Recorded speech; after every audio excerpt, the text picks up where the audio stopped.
This is the Dallas Morning News. It's Tuesday, May 26th. Mostly sunny and humid today with a high of 86. There is a chance for an afternoon thunderstorm. More thunderstorm activity is on the way this evening with a low of 67. Here are today's headlines. Well, today, voters will settle a marquee U.S. Senate runoff and a slate of other statewide office nominations that could reshape power inside America's biggest red state and elevate the next generation of Texas political leaders. At the center is the Republican showdown between incumbent Senator John Cornyn and Attorney General Ken Paxton, who have bombarded each other over ethics, loyalty, and character in one of the state's ugliest fights in years. The contest has drawn national attention and more than $125 million in advertising by the candidates and their allies, making it the most expensive Senate primary in U.S. history. The winner will face the Democratic nominee, James Tallarico, a state representative from Austin. Now, Tuesday's runoff ballot stretches beyond the Senate race. Democrats and Republicans also are picking nominees in congressional contests and statewide runoffs, including lieutenant governor and attorney general. Voters must choose either the Republican or Democratic runoff. Those who voted in a party's March primary must stay with that party in the runoff. Those who skipped the March primary can participate in either runoff. The winners advance to November's general election. In other news, new college graduates have faced tough job markets in recent years. Unemployment rates among recent graduates soared last year. Employers have slowed overall hiring. Artificial intelligence is reshaping the work companies once relied on entry-level employees to do.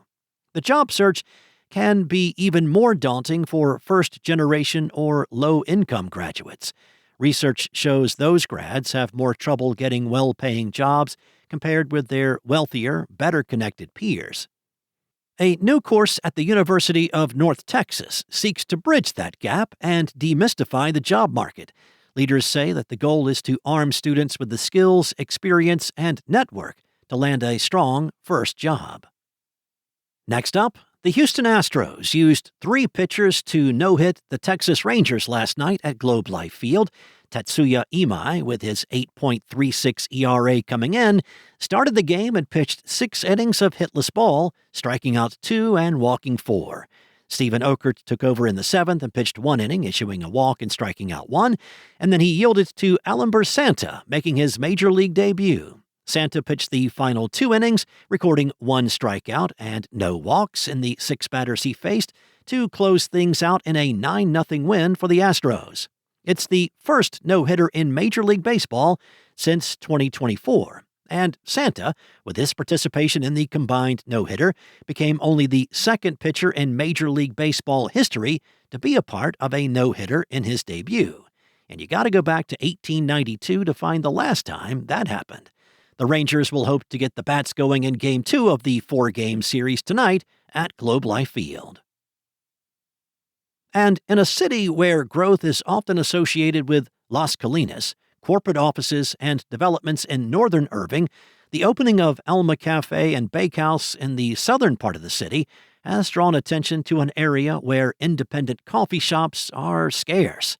The new family-owned business opened its doors in March within Irving's historic district, occupying a house built in 1938 that was transformed into a coffee shop after several months of remodeling and a long run of pop-ups. The experience in Alma is intended to go beyond the menu.